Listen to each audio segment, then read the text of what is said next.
करेले की उन्नत वैज्ञानिक खेती, bitter gourd cultivation in India.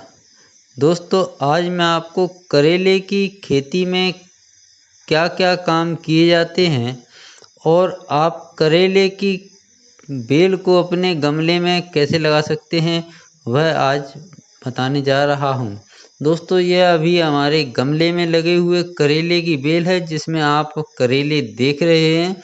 इसी प्रकार आप खेतों में भी करेले की खेती कर सकते हैं।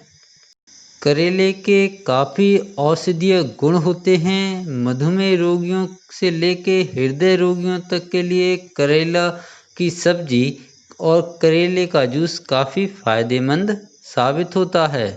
दोस्तों, इसकी खेती के लिए जो जलवायु चाहिए वह मैं आपको बता देता हूँ। उससे पहले एक गुजारिश करना चाहता हूँ, यदि आप मेरे चैनल पर पहली बार आए हैं तो प्लीज़ चैनल को सब्सक्राइब कर लें और बेल आइकन में ऑल नोटिफिकेशन पर एक बार ज़रूर से ज़रूर क्लिक कर दें।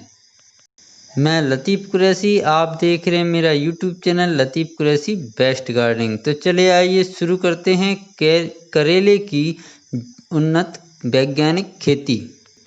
करेले की खेती आप खरीफ ऋतु में भी कर सकते हैं और जायद ऋतु में भी आप इसकी खेती कर सकते हैं। इसके बीज अंकुरण के लिए आपको 30 से 35 डिग्री सेंटीग्रेड और पौधों की बढ़वार बेल की बढ़वार के लिए इस तापमान की जो आवश्यकता है वह 32 से 38 डिग्री सेंटीग्रेड तापमान उच्चतम माना जाता है।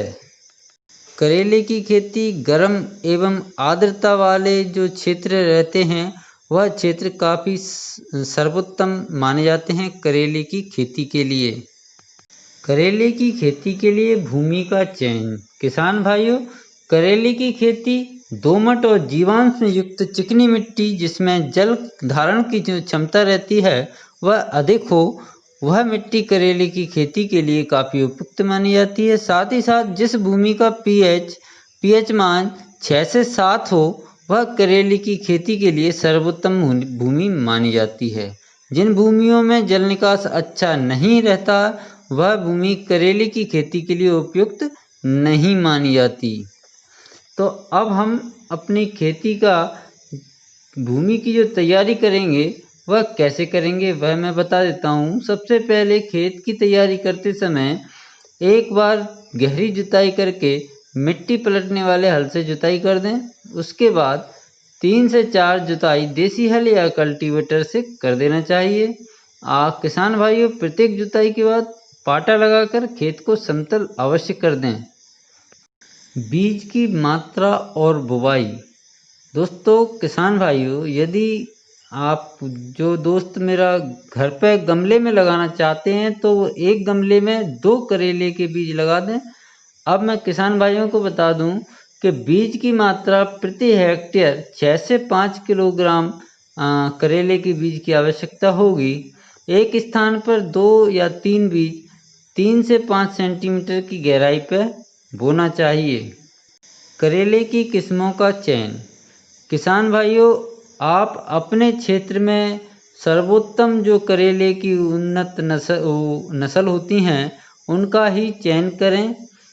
आप अपने कृषि वैज्ञानिक से सलाह ले सकते हैं कि आपके क्षेत्र में कौन सी करेले की जो किस्म है वह ज़्यादा फल देती है।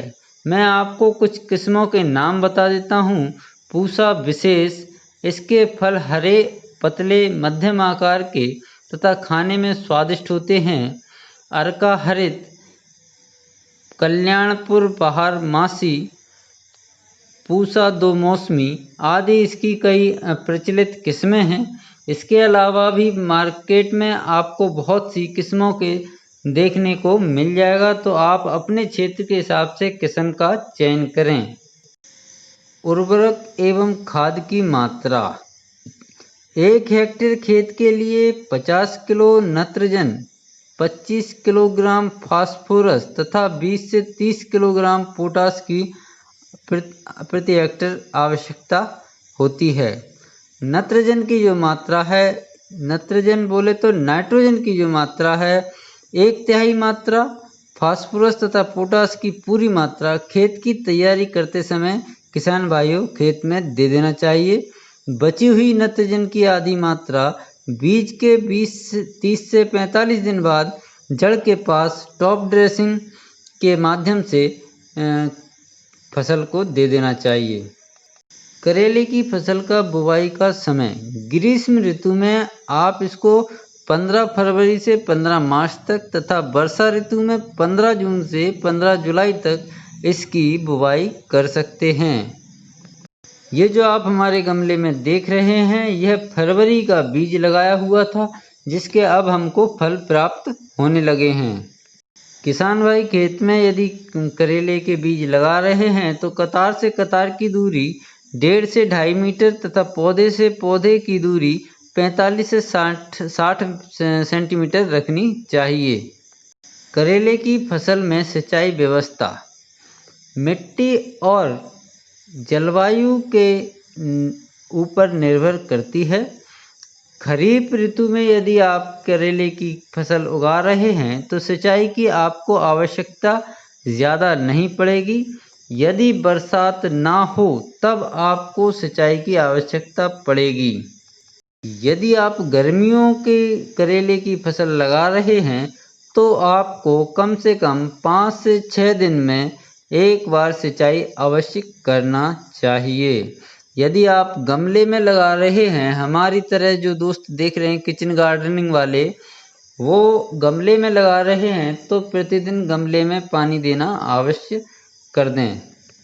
किसान भाइयों को खरपतवार नियंत्रण जरूर करना चाहिए। यदि करेले की फसल की खेती कर रहे हैं तो वह बरसात में जो फसल लेने वाले किसान भाई हैं तो बरसात के दिनों में खरपतवार ज़्यादा उगाते हैं, तो करेले की बेल 20 से 25 दिन हो जाए उसके बाद एक बार अवश्य निराई गुड़ाई कर देना चाहिए। उसके 20-25 दिन अंतराल पर एक बार निराई गुड़ाई और कर दें, जिससे पौधों की बढ़भार पर कोई असर नहीं आए। करेले की फसल में सहारा देना बहुत महत्वपूर्ण कार्य होता है। किसान भाइयों को यह ध्यान रखना चाहिए। साथ ही साथ जो व्यक्ति किचन गार्डनिंग में यदि करेले की गमले में लगाए हुए हैं तो उन्हें भी ध्यान देना चाहिए कि सहारा देने से करेले की जो वैरायटी है वह बहुत अच्छी होगी। साथ ही साथ करेले का फल भी बड़ा होगा और ज़मीन के संपर्क में नहीं आएगा, जिससे कि वह खराब नहीं होगा। साथ ही साथ पैदावार में भी वृद्धि होगी। करेले की फसल पर लगने वाले कीट। दोस्तों किसान भाइयों, फल मक्खी कीट करेले की फसल को काफ़ी नुकसान पहुंचाती है। प्रोण जो मक्खी रहती है इसकी वह गहरे भूरे रंग की होती है। इसके सिर पर काले तथा सफ़ेद धब्बे पाए जाते हैं। इसके नियंत्रण के लिए बहुत सी जैविक विधियां मैंने अपने चैनल पर बताई हुई हैं, आप उनका भी प्रयोग कर सकते हैं। साथ ही साथ नियंत्रण के लिए केमिकल का भी छिड़काव कर सकते हैं। इसके लिए आपको कार्बालिल 50 WP 2 ग्राम प्रति लीटर या मेलाथियान 50 EC 2 मिलीलीटर प्रति लीटर के हिसाब से आपको फसल पर छिड़कना चाहिए। इसके अलावा इस पर कद्दू का जो लाल कीट रहता है रेड पंपकिन बीटल, वह कीट भी इसको नुकसान पहुंचाता है। इस पर रेड पंपकिन बीटल पर मैंने एक विशेष अलग एक वीडियो बनाया हुआ है, आप उसको देखकर भी उस कीट का नियंत्रण कर सकते हैं या फिर जैविक विधियों से घर पर बनाए कीटनाशक द्वारा भी आप उसका नियंत्रण कर सकते हैं। यह मेरे कई वीडियो आप देख सकते हैं।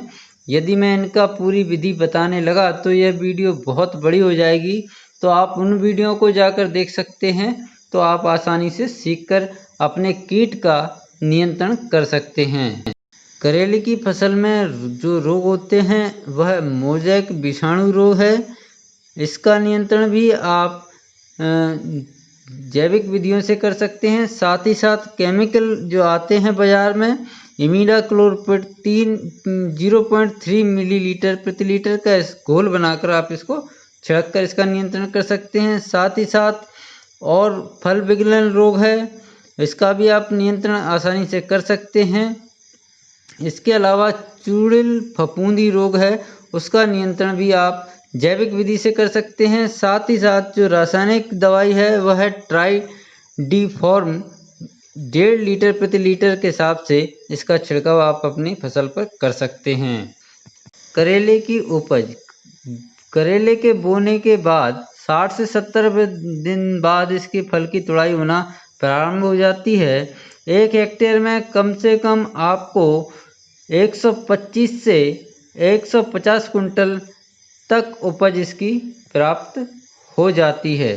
यदि आप सभी क्रिया समय पर करेंगे तो आपको अधिक से अधिक उत्पादन करेले की फसल से मिल सकता है और किसान भाई अधिक से अधिक इस फसल को कर मुनाफा कमा सकते हैं। उम्मीद है जानकारी पसंद आई होगी। वीडियो देखने के लिए धन्यवाद। अस्सलाम वालेकुम, नमस्कार, सत श्री अकाल।